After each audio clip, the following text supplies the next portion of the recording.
What up, Space Fam? Goes in here from AnimeUproar, and I'm back at it again to discuss the latest crazy developments in the final Attack on Titan season. If you do enjoy seeing these Attack on Titan videos and want to keep them coming, then the best thing you could do is show Attack on Titan some love by Warhammer smashing that like button. If you haven't, be sure to subscribe, and this is crucial, hit that notification bell and select all, or you will miss future Attack on Titan videos. And while you wait for the next insane episode to drop, feel free to check out our growing Attack on Titan playlist where we got videos about all the Titan shifters and their powers, all the Acromans and their powers, the Titans rank from weakest to strongest, and much more. Link to that is in the description. You can also check out our anime version podcast where we discuss anime with people who haven't seen them before, and we are currently talking about Attack on Titan, so check it out. You can relive this amazing series with us. Link to that is also in the description. Now, without further ado, let's jump into it. This episode is called Deceivers, and the Deceivers can refer to Gabi and Falco, who are deceiving those around them using fake aliases and everything, or to Hanji and the rest of the government, who are trying to keep the populace at large in the dark about what is going on. Again, what we're pretty much seeing is that there isn't a significant difference between the Eldians on the island and the Eldians from Marley, except for their location of birth and by extension their different upbringings. But on to the meat and potatoes, as our Nuxie boy would say. This episode starts out with Gabi looking like she's going to die in jail, like she's having some sort of deadly attack. The poor guard is concerned about her and rushes into the cell to help the little girl, only to get lethally wrecked by a brick blow to the head. As if we needed more reasons to hate Gabi, it's a clear overkill. She just keeps going. As Falco mentions, the guy was worried about her and she was merciless. Isayama has done such a great job of making her unlikable, even as we should recognize that she is in many ways the product of her upbringing and is completely brainwashed with Marleyan rhetoric. She's suffering from internalized racism to the point where she hates Eldians, including herself, and projects that hate solely on the Eldians on the island, viewing them as the scapegoats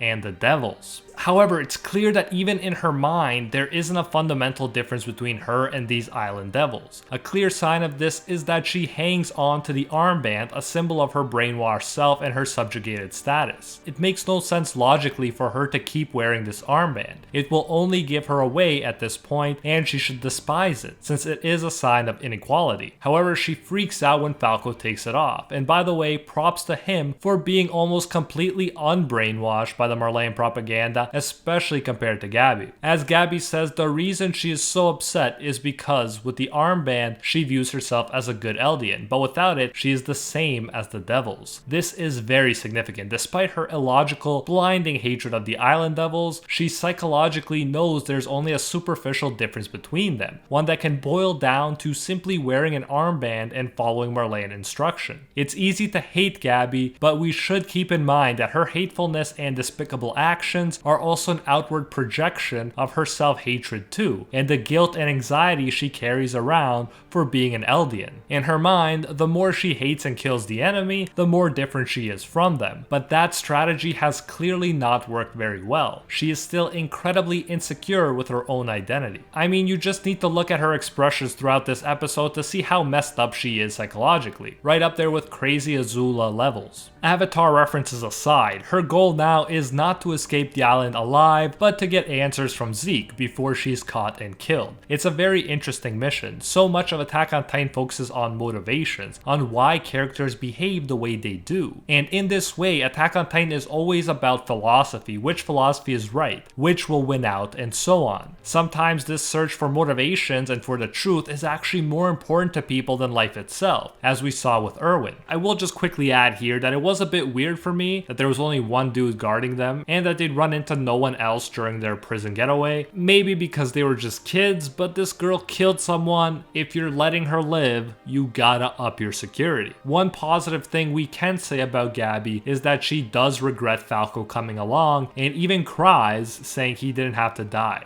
She clearly cares about those close to her, despite the fact that she's merciless to her enemies. When Kaya spots them, Gabi is actually prepared to kill her too. At this point, you're probably extremely upset with Gabi, especially since this is the girl that Sasha saved by holding off a Titan with nothing but a bow and arrow. After killing Sasha, it looks like she'll kill the person she saved as well. Luckily, Gabi hits pause on her killing spree when Kaya invites them over to eat. And now, as it turns out, Kaya is actually living with Sasha's parents, parents, along with plenty of other orphan children. This whole meeting is so crazy because keep in mind, Sasha's parents are feeding the girl that killed their daughter. Gabi is so on edge. She freaks out when she gets patted on the head. She's so uncomfortable with these island devils that she's been taught to hate being nice to her. Her whole worldview is unraveling before her eyes. Like REINER before her, she's seeing that these guys are just as human as the people back home. And honestly, these guys are probably way nicer than the average people there. We then get a scene of Kiyomi talking to Commander-in-Chief Zachary. The point here is that they are developing relations and she bought an airship that is powered by Iceburst Stone, that very valuable resource on the island. The really interesting thing though for me is the public instability. People are upset that Zeke has been imprisoned and volunteers have been detained. Not only that, they're upset that Eren opened up a path to victory where every Eldian can live and they put him in jail for it. The news got out and people are understandably not happy, since they didn't even have a say in the matter. This is definitely no democracy. Reeves Jr. actually makes a reappearance. Hanji and he were on the same side before when Hanji actually revealed the corruption in the past government by printing the truth in the papers. Now she's actually on the other side of the government, keeping secrets from him and these other people too. It's crazy to see. Obviously Hanji is doing her best and trying to figure out what's their best approach. But now she's the one to keep people in the dark and not letting them have a say in big decisions. She's become, as the one dude whose nails she ripped off predicted, the system, and she's seeing that it's not easy being the system. Important decisions have to be made, like what's best for the people and whether the truth should be revealed, if doing so may hurt those very same people. And I really like this about Attack on Titan. There wasn't just some coup d'etat against an evil government and the problem was solved. No, after the coup, you gotta rule, and that ain't easy even if you have good intentions, and it makes Hanji look at the previous system and previous officials in a new light too. But yeah, Hanji leaked the truth in the past, and this time Floch leaked the truth against her will. And Floch makes some good points. He says that Eren wasn't in the wrong because his actions led to a victory that secures the rumbling, which secures the lives of the Eldians. Hanji says that there's no guarantee that the rumbling plan will work, but Floch points out that this is because they're keeping Eren and Zeke away from each other. They'll never know until they try. And as I said in the last review, I gotta empathize with this point of view, more than with Hanji's, even though I do like her as a character. And in her defense, she finally makes the decision to carry out the Jaeger plan, and she'll take responsibility for what happens. Hanji still punishes Floch, but it seems like when she punished Eren. She doesn't necessarily think they're in the wrong, but as a leader, she's trying to maintain some sense of authority and structure, even if her heart isn't really in it. She doesn't want the whole organization to fall apart and descend into chaos, and she's clearly overwhelmed. She's not in this position because she wanted to be. She's just trying to do her best as Erwin wished. She even admits that she's pooped. A characteristically humorous word to use for Hanji, but that makes it no less true. Then we have an interesting conversation between Mikasa and a Survey Corps member she saved in the past, but who has now been arrested for leaking info about Eren. Mikasa still has her scarf that Eren gave her, so it's not like she's done with Eren after the stunt he pulled in Marley. However, she has matured compared to earlier on in the story. The girl suggests that Mikasa could free Eren, but Mikasa tells her to shut up. Past Mikasa might have tried to free Eren, but now, even though she cares about him, it's no longer just Mikasa and Eren versus the world in Mikasa's mind. We saw when Connie straight up suggested the possibility of having to kill Eren, and Mikasa didn't go slit his throat immediately for saying something like that. And here again, she's valuing the opinion of Hanji and the others about keeping Eren in jail rather than trying to break him out. It's noteworthy too that Mikasa is having these headaches as she gets flashbacks of Eren saving her from the kidnappers all those years ago. We realize that Floch is the star Eldian restorationist, as he helped Yelena meet and plan with Eren when he was escorting her. And it's noted that after Yelena began seeing Eren, that's when Eren began moving on his own, rather than following orders. It'll be interesting to see how Floch develops as the series ends, but I think you can understand where he's coming from in the sense that he knows Eren can help save the islanders, so why not help him do it? Let me know your thoughts on Floch below. Would you have done the same thing, or would you have respected Hanji's decision if you were in his shoes? We then jump to a horse biting Gabi's head, which is pretty funny to see. She even blames this on the Island Devils, who are a scapegoat for pretty much any issue she has. Falco has a pretty chill plan. They should lay low here and just wait for REINER and the rest to attack the island. At that point, they can grab a ride back after the conflict. Falco is so stoic about this, saying there's nothing they can do about Zeke. Why worry about something outside of their control? But if Falco is cool water, Gabi is a raging fire. She can't just chill. She even gets upset about being called Mia and being called his younger sister. This part actually made me laugh, how Gabi gets angry over practically everything. Kaya eventually comes and gets them. She explains that everyone here is an orphan and that Queen Historia's policies give support to orphans without families. I really like this detail. Although a war is raging, it's nice to know that Historia is still trying to make the island a better place for people living within it. And here we see why Gabi would make the worst imposter in Among Us. Instead of playing it cool and showing sympathy for the orphans who lost their parents to titans, she says they haven't accepted their guilt over the atrocities the people of the island have committed. She says even if Kaya acts like a saint, her sins are too great and that's why her parents died. This is how messed up and brainwashed Gabi is. She blames innocent people for the tragedies that happened in their lives just because of what their ancestors supposedly did before they even arrived to this island. And Kaya straight up asks if that's what Marley teaches them. This is a great turn, and we're just lucky Gabi didn't kill her because she did try to. Luckily, Falco interfered and saved Kaya. Kaya has all the reasons in the world to call for help and admit who these guys are, but she actually tells the others that Gabi just got jealous because she thinks that Kaya is stealing her brother, meaning Falco. Another hilarious moment that came out of a very scary situation where Gabi almost killed another innocent person. However, Kaya is building their trust at this point, since she helped them and revealed she knew their secret but didn't rat them out. She continues to help them. She even goes to a secluded place with them, which is just kind of crazy to me, but hey, Kaya is fearless now apparently. Kaya talks about the girl, meaning Sasha, who saved her from a titan. She first watched as her mother was being eaten alive. Still probably one of the most creepy and terrifying scenes in all of Attack on Titan. Kaya can't understand why the island Eldians are hated so much that people would actually put them through something like this. Gabi says it's because her kind slaughtered people for thousands of years, but that applies to herself just as much as to Kaya. The fact is, Kaya and her mother were born on the island and had nothing to do with the Eldians who mistreated other cultures and people. I like this conversation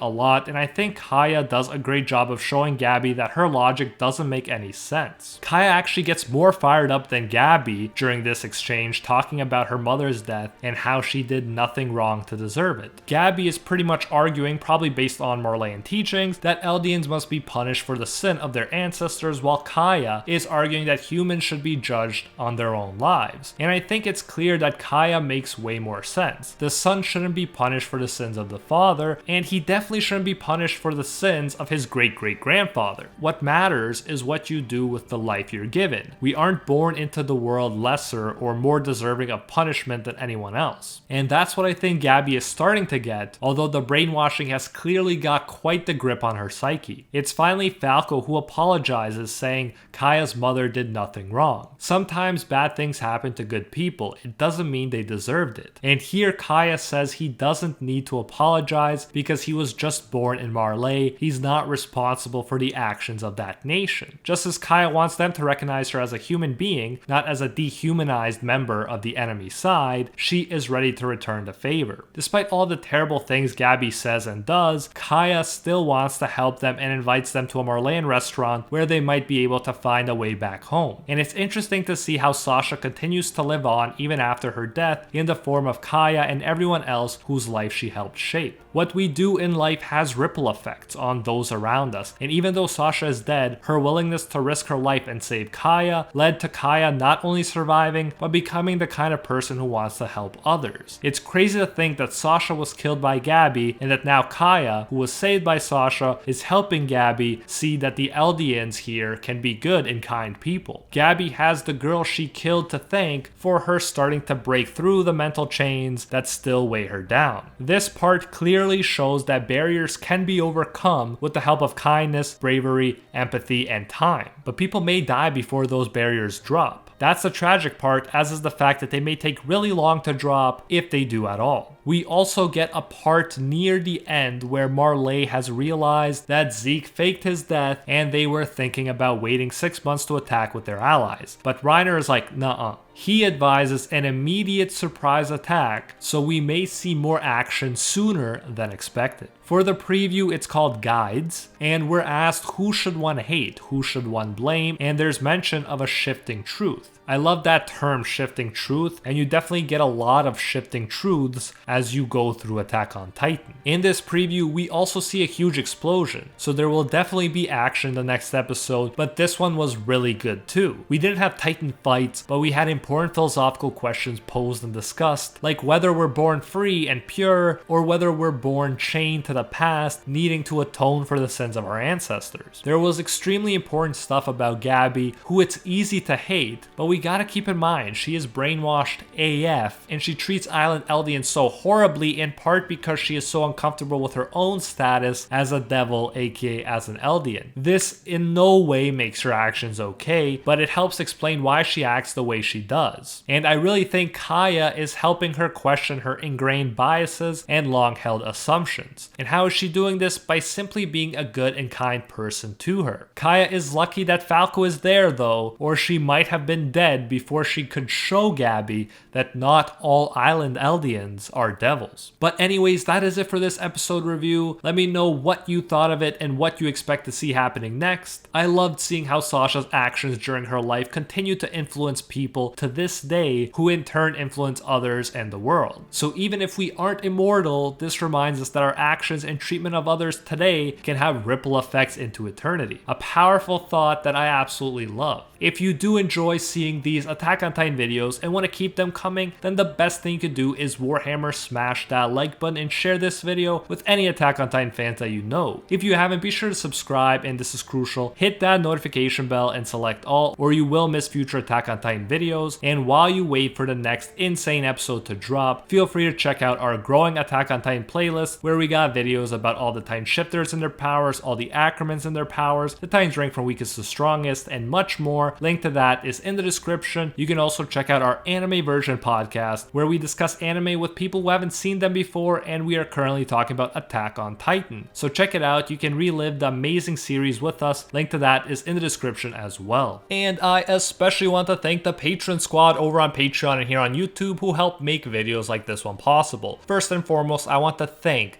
the patron of legend, the one acknowledged by Lord Twigo himself, and the most donated champion of the world, Alpha Sigma, and are the 1-tier patrons, the ones who stand atop all clans, Ingrata, The World, Acquire Respect, Pate, Hefa, Liam Thompson, Aljatal, Dr. Courtman, Johnny Boy Draws, Emperor Otaku, Spidey Life Tanel, Baked Buddhist, and Tungsten Tarkus. And our Pro Hero tier patrons, the one and only Gilgamesh Steelers, Angel Cruz, Anatoly Kazatsky, Joe Stanton, Barry Gucci, Jessica Califon, Rathuende Aura, Alicia Actor, Bonnie Parks, Hinokami and Water, The Red Haired Raven, Joanne Garcia, Jack Watches Anime, Fatboy Games, Ted No Ted, Deadly Saint, Matthew Cruz, and Anthony Schreiber. Thank you all so much. If you do enjoy our work, you can support more of it by going over to patreon.com/AnimeUproar and becoming a patron today for as little as $1. If you do so, you'll get your name featured in future videos alongside these amazing epic people right here, and you'll even get access to our private patron-only Discord where we talk about anime, life, waifus, and of course, dank memes. So check out patreon.com/AnimeUproar. Link to that is in the description if you're interested. You can also join the YouTube channel by clicking that blue join button next to the subscribe button that you've hopefully already clicked. So yeah, you can support more content that way if you prefer. Whichever way you choose to support us, you can get the same great benefits. Thanks again, and until next time, see ya, Space Cowboys.